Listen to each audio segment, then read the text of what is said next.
አርእስተ ዜና የጌታችን መድኃኒታችን ኢየሱስ ክርስቶስ የልደት በዓል በቅዱስ ላሊበላ ለማክበር ቅድመ ዝግጅቶች መጠናቀቃቸውን ደብሩ አስታወቀ።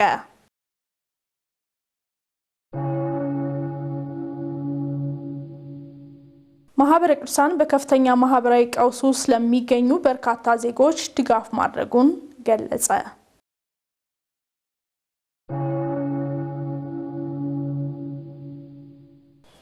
ሰላም እግዚአብሔር ቤተሰቦች ከማህበረ ቅዱሳን ቴሌቪዥን የዕለቱን አብይ ዜና ይዘንላችሁ ቀርበናል። ከዜናዎቹ ጋር አብራችሁ ቆይታ ማድረግ ሳይት ቤተነኝ አብራችሁን ትሆኑ ዘንድ በአክብሮት ጋበዝን። መልአኩ ቅዱስ ገብርኤል እመቤታችንን ያበሰራትና የጌታችንን ጽንሰት የተከናወነው መጋቢት 29 ቀን እንደሆነ ይታወቃል። ይህ በዓል በሥርዓተ ቤተክርስቲያን መሰረት ታኅሳስ 22 ቀን ይከበራል። የዚህ ሚስጥር ምንድነው ሲል ባልደረባችን ዲያቆን ኤርሚያስ ደባሱ ተጨማሪ አዘጋጅቷል። ቀድሞ ለዳንኤል በብሉይ ኪዳን በሐዲስ ኪዳን መግቢያ ለካህኑ ዘካርያስ መልካም ዜናን ያበሰረው መልአኩ ቅዱስ ገብርኤል ከሁሉ የሚበልጠውን የጌታችንን መጸነስም ለእመቤታችን አብስሯል። እመቤታችን ባጭር ታጥቃ ማድጋዋን ነጥቃ ውሃ ስትቀዳ ቀርታ ስትመለስ ትጸንሲ አላት። ዘወር ብትል አላገኘችውም። መልአኩ ገብርኤል ነው ትጸንሲ አላት። ዘወር ብትል መልአኩን አላየችውም፣ ተሰወረባት። አባቴ አዳምን እናቴ ሔዋንን ያሳት ሰይጣን ይሆናል ብላ ዝም ብላ ወደ ቤት ሄደች። ከቤት ስትደርስ ደግሞ አሁንም ትጸንሲ አላት። ይህስ ደግ ነገር ነው መሰለኝ፣ ወደ ቤተ መቅደስ ሄጄ ልረዳው ይገባል ብላ ወደ ቤተ መቅደስ ዳ ወንዘ ተፈትል ወርቅ ወሜላተ ሐርና ወርቁን እያስማማች ስትፈትል አስተራያ ገብርኤል ግብተ ድንገት ገብርኤል አሳያት፣ ተገለጠላት።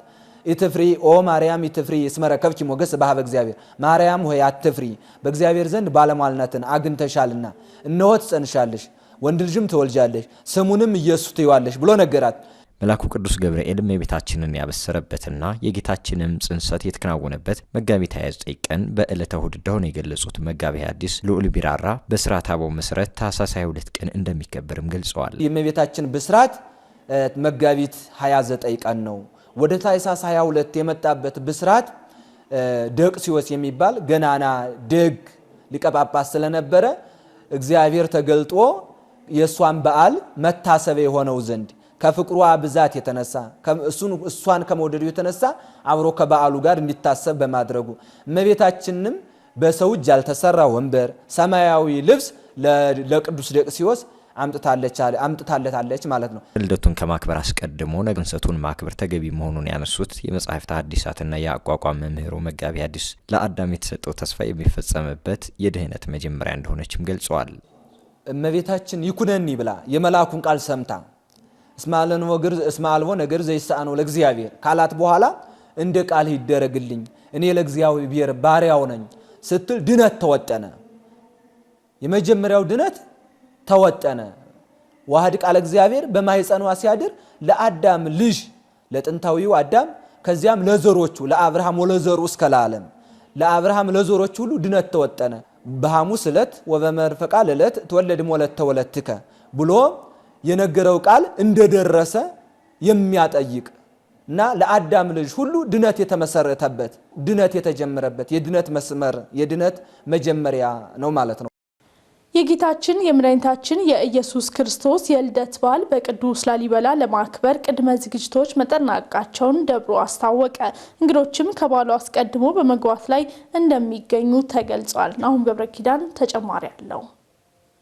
የዘንድሮውን የጌታችን የመድኃኒታችን የኢየሱስ ክርስቶስን የልደት በዓል ለማክበር ወደ ላሊበላ ለሚያቀኑ እንግዶች የቅድመ ዝግጅት መከናወኑን የደብሩ አስተዳዳሪ አባ ሕርያቆስ ለጣቢያችን ተናግረዋል። አብይ ኮሚቴ የሚባል አለ። እሱ ቤተክርስቲያኗ እየተመራ ዝግጅት ያደርጋል። በሁሉም ዘርፍ ማለት ይቻላል። እንግዲህ እንግዳ ሲመራ መቼም የሚያስፈልጉ ነገሮች ብዙ ናቸው። እንደምታውቀው ልጅ ፍላጎቶቻችን ብዙ ናቸው። ለጽድቅ ተብሎ ብዙ ነገር ቢተውም ግን መሰረታዊ የሆኑትን ነገሮች ደግሞ ከጽድቅ ጋር አብረው የሚሄዱትን እንግዶች ተገቢውን ነገር ማድረግ አስፈላጊ ስለሆነ እነሱን ለይተን ዝግጅት እናደርጋለን። ከዚህ አንጻር እንግዲህ እስከ ዛሬ ቀን ድረስ እስከ ታኅሳስ 21 ወይም እስከ እመቤታችን ድረስ ባለው ዝግጅታችን ይጠናቀቅና ዛሬ ልዩ መርሃ ግብር ይከፈታል። የከተማዋ ነዋሪም በተለይም ወጣቶች ለእንግዶች ምቹ አገልግሎት ለመስጠት መዘጋጀታቸውን የልደት በዓልና የጥምቀት በዓላት አስተባባሪ ኮሚቴ ህዝብ ግንኙነት ተጠሪ ኃይሌ ዳኛው አብራርተዋል። በአራቱ መግቢያ በሮች ላይ የሚመጡ እንግዶችን በመቀበል የደከመውን ታች ድረስ በማገዝ እግር በማጠብ ስንቅ ላለቀባቸው ስንቅ በመስጠት ወደ ማረፊያ ቦታ እንዲሄዱ ማድረግ ነው። እሱን ስራ ነው የሚሰራው።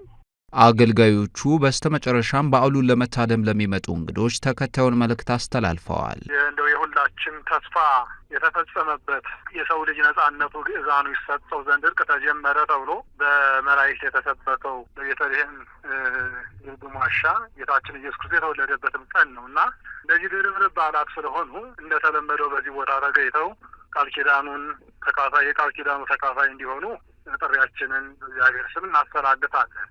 ላሊበላ ፍጹም ሰላም ናት። አሁን የተሻለ ሰላም አለ። ሁሉም ሰው መጥቶ ባህሉን፣ እምነቱን፣ ታሪኩን ማወቅ ይጠበቅበታል እና ከበረከቱ እንዲሳተፍ ጥሪያችን እናስተላልፋለን። እኛም ደግሞ ዝግጅታችን ጨርሰን እንግዶቻችን እየጠበቅን ነው ያለ ነው። ሁሉም ሰው ወደ ቅዱስ ላሊበላ መጥቶ ከበረከቱ ተሳታፊ እንዲሆን ጥሪያችን እናስተላልፋለን። በቅዱስ ላሊበላ ወጣቶች ጌታችንና መድኃኒታችን ኢየሱስ ክርስቶስ ለሰው ልጅ ሲል የከፈለውን ዋጋ በመርዳት በሕይወታችን ልንተገብረው ይገባል ሲሉ መምህራነ ቤተክርስቲያን አሳሰቡ። ከዚሁ ጋር በተያያዘ ሀብቴ ብርሃኑ ተጨማሪ ዘገባ አዘጋጅቶልናል። ተከታትለን እንመለስ።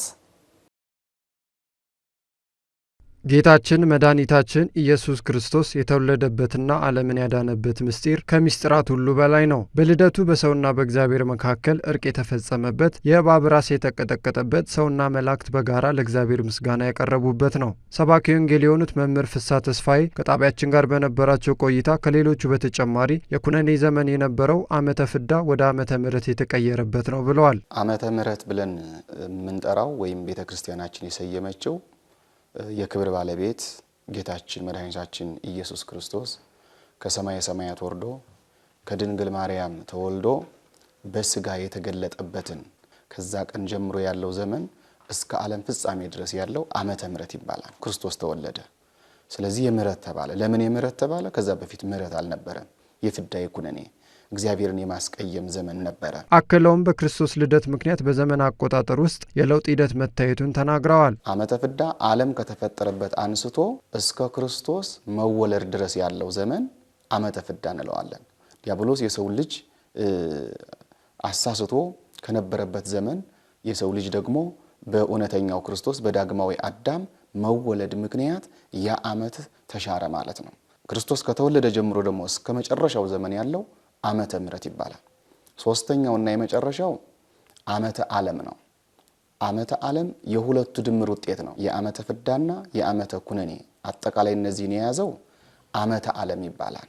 በመጨረሻም አሁን የምንገኝበት የምሕረት ዘመን እንደመሆኑ መጠን ምዕመናን ክርስቶስ የከፈለውን ዋጋ በሕይወታቸው ተግባራዊ ማድረግ አለባቸው ሲሉ አሳስበዋል። 2018 ነን አሁን፣ በሚቀጥለው 2019 እንገባለን እያለ ይሄዳል። ይሄ ከሆነ ቀጥታ የዘመን ለውጥ ነው የሆነው። እኛ አልተለወጥንም። ስለዚህ የምሕረት ዘመን ዋና ዓላማው እኛ የሰው ልጆች እንድንለወጥበት ነው። እኛን ለማዳን ክርስቶስ ዋጋ ከፍሏል፣ አድኖንማል። ነገር ግን ይህን የተከፈለልንን ዋጋ ተግባራዊ አድርገን ከክርስቶስ ጋር ታርቀን ስጋውን በልተን ደሙን ጠጥተን መኖር ስንችል ትክክል የተከፈለልንን ዋጋ እኛም አስከበርን ማለት ነው። ስለዚህ አምላካችን መድኃኒታችን ኢየሱስ ክርስቶስ ለኛ ሲል የከፈለውን ዋጋ አውቀንና ተረድተን በእኛ ልቡና ውስጥ የእውነት ክርስቶስ መወለዱን አምነን እንድንረዳ ስለሚያስፈልግ ነው። ኦርቶዶክሳውያን የክርስቶስን ልደት ምክንያት በማድረግ ልዩ ልዩ ስጦታዎችን ያበረክታሉ። በብርሃነ ልደቱ የምዕመናን ስጦታ ምን ሊሆን ይገባል ሲል ባልደረባችን ተመስገን ፈቃዱ ከመምህራነ ቤተክርስቲያንና ከምዕመናን ጋር ቆይታ አድርጓል። ቆይታውን ተከታትለን እንመለስ። እንደሚታወቀው ሰዎች የጌታችን የመድኃኒታችን ኢየሱስ ክርስቶስ የልደት በዓልን በማስታወስ ለወዳጅ ዘመዶቻቸው እንዲሁም ለጓደኞቻቸው ልዩ ልዩ ስጦታዎችን ያበረክታሉ። ታዲያ ምዕመናን ለወዳጅ ዘመዶቻቸው ምን አይነት ስጦታዎችን ሰጥተው ወይ ደግሞ ተቀብለው ያውቃሉ ስንል ጠይቀን ነበር። የተሰጠኝ የእመቤታችን ስዕል አድኖ ነው። በፍሬም የተሰራ በጣም የሚያምር ነው። እኔም በተመሳሳይ ፖስት ካርድ የስጦታ መስቀል ሰጥቼ አውቃለሁ። ስዕል አድኖ እኔም ሰጥቼ አውቃለሁ። ሽቶ ሰጥቼ አውቃለሁ። እነዚህ ነገሮች በስጦታ የሰጧቸው ማስታወሳቸው እነዚህ ናቸው። ጥቂቱ ማለት ነው። በእድሜ ብዙ ስጦታዎችንና ብዙ ስጦታዎች ተቀብያለሁ። ብዙ ስጦታዎችም ሰጥቻለሁ። ከእንደዚህ ለቤቴ ለባለቤቴ እንደ ኬክ የመሰሉ እንደ አልባሳት የመሰሉ የገና ራሱ ገናን የሚያመለክት የኢየሱስ ክርስቶስ ምስሎች፣ ሀብሎች፣ ፖስት ካርዶች እነዚህ የመሳሰሉትን ሁሉ ተቀብያለሁ ሰጥቻለሁም። እንደዚህ የልደት በዓልን በማስመልከት ምን አይነት ስጦታዎችን ሰጥተሽ ወይ ደግሞ ተቀብለሽ ታውቂያለሽ? ለገና በዓል የሆነ ሰዓት ሀብል ተሰጥቻለሁ። ከዛ ውጭ ልብስ ነው የምሰጠው። መንፈሳዊ መጽሐፍቶች፣ ልብስ፣ ለበዓል የሚሆን አልባሳትና ነጠላ ሰጥቼ ማውቃለሁ። መጽሐፍቶች ሰጥቼ ማውቃለሁ። እንደተመለከታችሁት ምእመናን እንግዲህ ለወዳጅ ዘመዶቻቸው ልዩ ልዩ ስጦታዎችን ሰጥተዋል። ታዲያ በጉዳዩ ላይ መምህራነ ቤተ ክርስቲያንን በመጋበዝ ብርሃነ ልደቱን በተመለከተ ምን አይነት ስጦታዎችን ልንሰጣጥ ይገባል ስንል ጠይቀን ነበር። ጌታችን ራሱን የሰጠን እግዚአብሔርም ልጁን የሰጠን እኛም ለወንድሞቻችን ስጦታ ስናበረክት መጀመሪያ ራስን መስጠት ይቀድማል። ሰው ከሚሰጠው ገንዘብ በላይ ከሚያለብሰን ልብስ ከሚያጎርሰን እንጀራ በላይ ሰውነት ይበልጣል። ከዚህ በኋላ ቁሳቁሱ ይቀጥላል። ምን አይነት ቁሳቁስ ካልን የክርስቶስ ልደት የሚያስታውስ የክርስቶስን በበረት መወለድ ለዓለም መሰጠት መከራ መቀበሉን ወደዚህ ዓለም መጥቶ ያደረገው ነገር የሚያስታውስ ነገር ሰጥቶ በል ክርስቶስን በዚህ በኩል አስታውስ ማለት ይቻላል። ለምሳሌ መጽሐፍ ቅዱስ ብንሰጥ ለዛ ሰው ነጠላ ብንሰጥ የጸሎት መጻሕፍት ብንሰጥ ክርስቶስን ማስታወስ ይቻላል ማለት ነው። በነገራችን ሁሉ እሱን ማስታወስ ለጓደኞቻችን መስበክ ይቻላልና በዚህ መንገድ ስጦታዎቻችን ሁሉ ይሄንን ማድረግ በየትኛው ማህበራዊ ጉዳይ በየትኛው ህይወታችን ሁሉ መስጠትን ነው ክርስቶስ ያስተማረን። ያውም ደግሞ ገንዘብን ወይም ልብስን ምድራዊ ቁስን ሳይሆን አምላክ የሰጠን ራሱን ነው የሰጠንና ከዚህ በላይ ስጦታ የለም። ጾመ ነቢያት እንደ ጾመ አብይ ሁሉ እያንዳንዱ ሳምንት በቅድስት ቤተክርስቲያን አስተምሮ መሰረት ስያሜዎች ተሰጥተውታል። ከጾመ ነቢያት ሳምንታት መካከል ሶስተኛው ሳምንት ኖላዊ ተብሎ ይጠራል። ከዚሁ ጋር በተያያዘ ባልደረባችን ሀብቴ ብርሃኑ ተከታዩን ዘገባ ያቀርብልናል። ጾመ ነቢያት ወይም የገና ጾም ከሰባቱ የአዋጅ አጽዋማት መካከል አንዱ ሲሆን ጾመ ነቢያት የተባለበት ምክንያት ነቢያት ስለጾሙት ነው። በጾሙ ካሉት እሁዶች ውስጥ የዘመነ ስብከት ሶስተኛው ሰንበት ኖላዊ ይባላል። በዚህም እግዚአብሔር እውነተኛ ጠባቂ መሆኑን ቤተክርስቲያን እያሰበች የምትዘክርበት ሳምንት መሆኑን መጋቢ ብሉይ ጥዑመ ልሳን ተናግረዋል። ኖላዊ ማለት ጠባቂ የሚያሰማራ ማለት ነው። በቤተክርስቲያን የጥበቃ ዘርፎች ወይም የጥበቃ በሶስት ይከፈላሉ። መለኮታዊ ወይም አምላካዊ ጥበቃ አንዱ ነው። ሁለተኛ መላካዊ ይባላል። ሶስተኛ ሰባዊ ይባላል እና አምላካችን ልዑል እግዚአብሔር በመላእክትም እንኳን ቢጠብቀን በመላእክት ሰውን ይጠብቃል። እግዚአብሔርን የሚፈሩትና እግዚአብሔርን የሚያመልኩትን ይጠብቃቸዋል፣ ያሳማራቸዋል። ከዛ እግዚአብሔር ሕዝቡን በሌላ ነው በመምህራን ይጠብቃል። መምህራን ሕዝቡን ያስተምራሉ። በተለይም ከኖላዊነት ጋር በተያያዘ በዘመናችን ችግሮች እየታዩ መሆኑን አንስተዋል። አሁን በእኛ ዘመን ያለው ትንሽ ያው የእረኝነቱና የተጠባቂነቱም የጠባቂነቱም የተራራቀ ነው። አንደኛ እኛም ትንሽ ኃላፊነታችን ወደ ጎን ትተናል። ራስ ወዳድነት ሲመጣ በመንጋው በጠባቂውና በተጠባቂዎቹ መካከል ልዩነት ክፍተት አለ። የሚጨነቅ እና ለነፍሳቸው ለሚመናን ለመንጋዎች ተላልፎ የሚሰጥበት ዘመን ብዙ እያየን አይደለንም። በይሄ ከመሆኑ አንፃር አሁን ሚመናን በመካከላችን በጠባቂነትና በተጠባቂነት ትልቅ ክፍተቶች እየተፈጠሩ ነው። አክለውም በአሁኑ ሰዓት በኖላዊነት ላይ የሚስተዋለው ክፍተት እንዲቀረፍ ተከታዩን የመልእክት ሀሳባቸውን አጋርተዋል። አሁን በጎቹን የሚውሉበትን ቦታ በደንብ አድርጎ ማጥናት ያስፈልጋል። እንደየት ነው ውሏቸው፣ አዳራቸው ሴት ነው የሚለውን ለይቶ ማወቅ፣ እንደው በኃጢአት የቆሰሉትን ደግሞ በንስሐ ማከም፣ አይሞራቸው በተለያየ መልኩ ተስፋ የቆረጡትን ያዘኑትን ማጽናናትና መንጋዎቹን መጠበቅ። ተመልካቾቻችን ዜናዎቻችን እንደቀጠሉ ይገኛሉ። ማህበረ ቅዱሳን በከፍተኛ ማህበራዊ ቀውስ ውስጥ ለሚገኙ በርካታ ዜጎች ድጋፍ ማድረጉን አስታወቀ።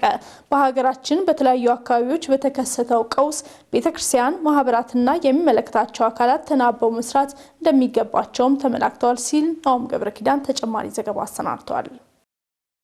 በሀገራችን የተለያዩ አካባቢዎች በርከት ያለ የሰብአዊ ቀውስ መከሰቱ ይታወቃል። በማህበረ ቅዱሳን ሙያ ማህበራዊና ኢኮኖሚያዊ አገልግሎት ምክትል ኃላፊ ዲያቆን ንጉሴ ባለው ጊዜ ስለተፈጠረው የሰብአዊ ቀውስ አሁናዊ ሁኔታ ያስረዳሉ። እንደ ሀገር ያለው አሁን ጦርነት፣ ሃይማኖት ተኮር ጥቃቶች፣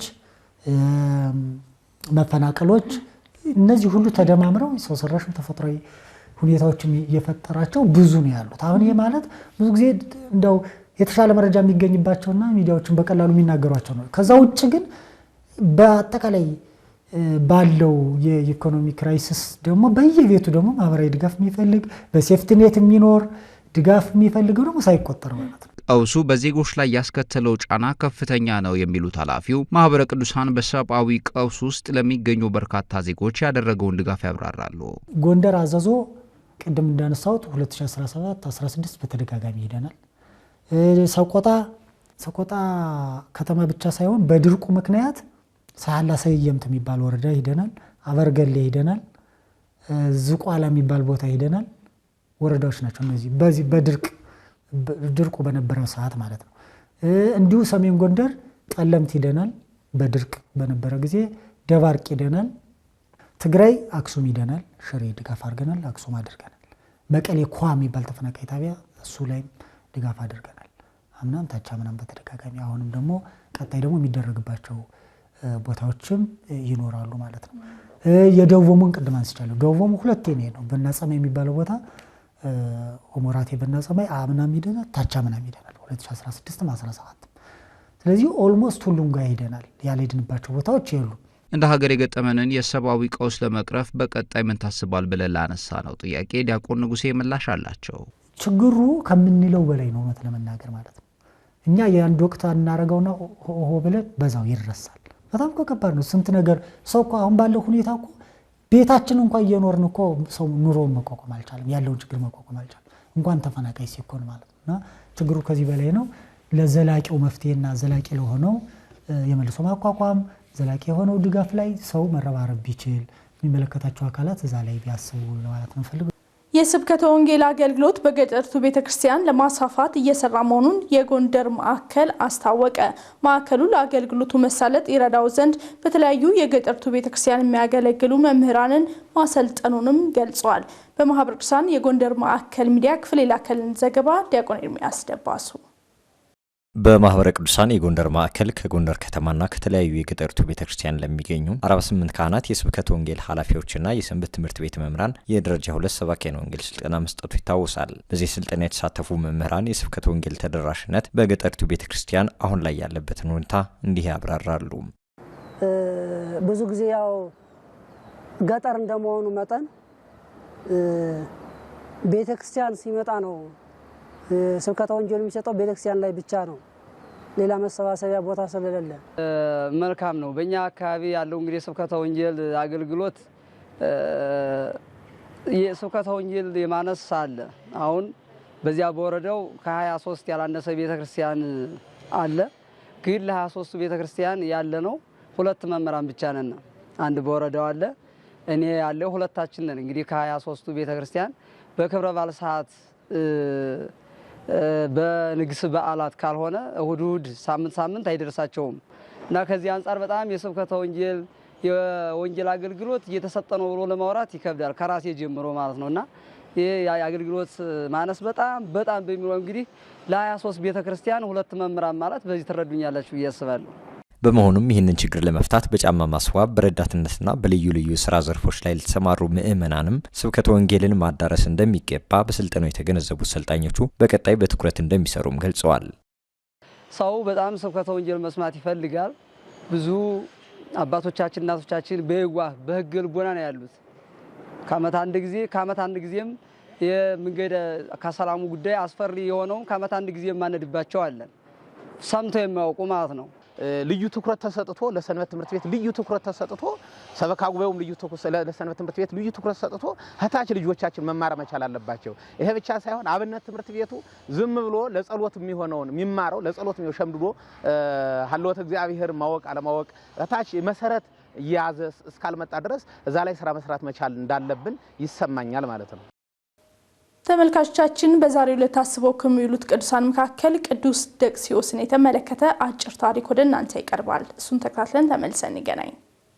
በዚህች ዕለት አምላክን የወለደች በድንጋሌ ሥጋ በድንጋሌ ነፍስ የጸናች እመቤታችንን የከበረ መልአክ ቅዱስ ገብርኤል ባበሰራት መሰረት ቅዱስ ደክሲዮስ በዓልን ያደረገበትና ያረፈበትም ዕለት ነው። በእመቤታችን ፍቅር ልቡ የነደደው ይህ ታላቅ አባት የእመቤታችንን ታምራቶቿን የጻፈላት እርሱ ነው። እመቤታችንም ተገልጻለት ወዳጄ ደክሲዮስ ሆይ ይህንን መጽሐፍ ስለጻፍክልኝ ባንተ ደስ አለኝ፣ አመሰገንኩህ፣ እንዳከበርከኝ እኔም አከብርሃለሁ ብላው ከእርሱ ተሰወረች።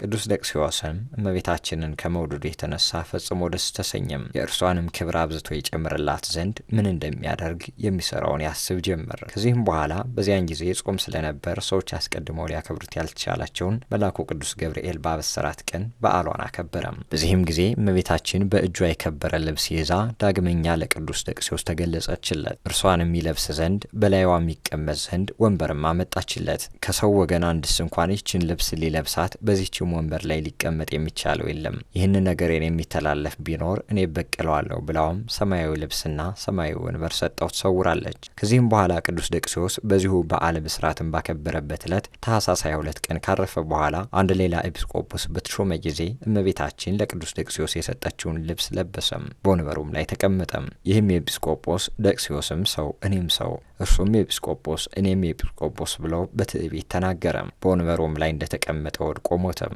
ይህንንም ያዩ ሁሉ ከእመቤታችን ተአምር የተነሳ አደነቁ። አምላከ ቅዱሳን ከእመቤታችን ከቅዱስ ደክሲዮስ ምልጃና ጸሎት ያሳትፈን።